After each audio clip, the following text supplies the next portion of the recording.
Welcome everyone to this episode of the AskJasonGelios show, where I answer questions about real estate and share some homeowner tips on a weekly basis.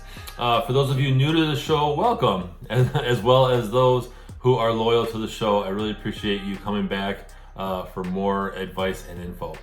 So, should you really follow all real estate advice? I'm so used to sharing tips that are helpful and all this stuff.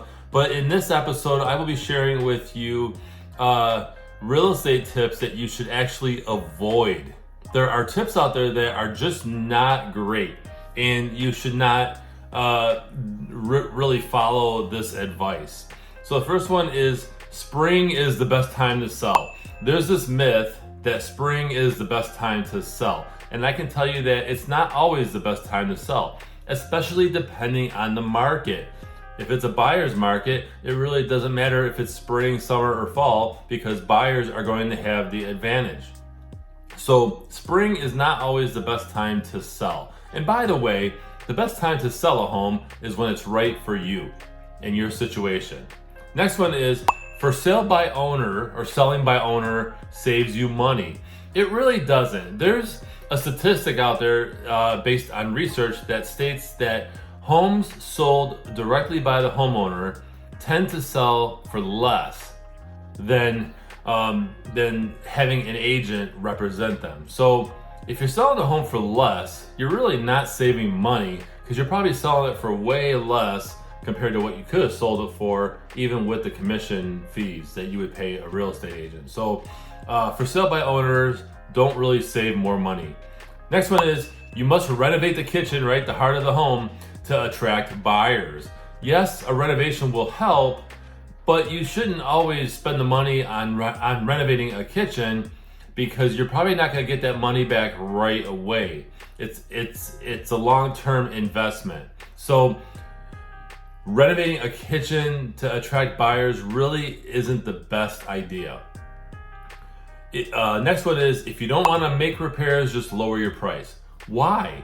Why do that? Why lower your price out of the gate right away if you don't want to make repairs to the home? If you're in a seller's market, it's not going to matter, because buyers are still going to flock to your home as long as you're priced right. Don't get me wrong, you don't want to be overpriced, because in any market, an overpriced home will sit. But if you don't want to make repairs to the home, then don't just lower the price right out of the gate. Let's see what happens with the market and what the buyers say about your home. And you can, by the way, you can always negotiate things if you are in a situation where you have a buyer saying, hey, listen, we noticed that the door wall doesn't open right, or the window is stuck, whatever. You can then negotiate there, but don't just lower your price, okay? Next one is taking the first offer is always best. That's not always true. You may get multiple offers. You may get another offer, a second offer or a third offer that is higher or has better contingencies on it than the first offer you get. So it doesn't always make sense to get the first offer you get on your home.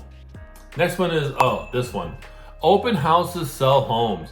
Open houses rarely sell homes. It's rare that a buyer, even if you have multiple people showing up to your open house, right, it doesn't always equate to someone buying your home. Matter of fact, there's a little secret fact in the real estate industry that open houses benefit the agent more than they benefit the homeowner and the sale of the home. So just know that open houses don't always sell homes, and it's rare that they do. Next one is price your home so high so that there's room to negotiate. This is a common one, that homeowners feel that they should just come out the gate with a high price on their home and then, hey, I can always negotiate down. Well, buyers aren't going to think that. They may even pass up your home because it's not in their range. For example, if your home is priced, let's say your home should be priced at $250, but you have it priced at $270, and there's buyers that are only approved up to $250 or even $260, they're going to pass up your house. So starting high and then negotiating down is not always the best option. Matter of fact, if you have a price adjustment so soon after you come out the gate and you put your home on the market, it's going to look bad and people will feel that there's something wrong with the home or that you are desperate to sell. And the last one is paint can hide a multitude of problems. Well, paint doesn't always hide problems. It just depends on what you're painting. But one, it's actually unethical to use paint to hide problems. If you're a homeowner and you're aware of an issue, you have to disclose it. Typically it's a law in most states. I know in my state of Michigan, it's a law. You can't hide, let's say, watermarks or whatever. Or if you do paint over watermarks and make it look nice, you still have to disclose that there was a water leak that came in or something happened, a pipe broke, and you had the drywall repaired and painted. But paint doesn't hide all problems. So these are tips, real estate tips that have been around forever, and really you should avoid them. So I'm telling you, avoid these tips. Don't follow these tips. I hope you found this episode valuable. Go ahead and share your thoughts in the comments below. And I invite you to follow me on social media wherever you are watching this video. Otherwise, I'm Jason Gelios, Michigan Realtor, and we'll see you next time.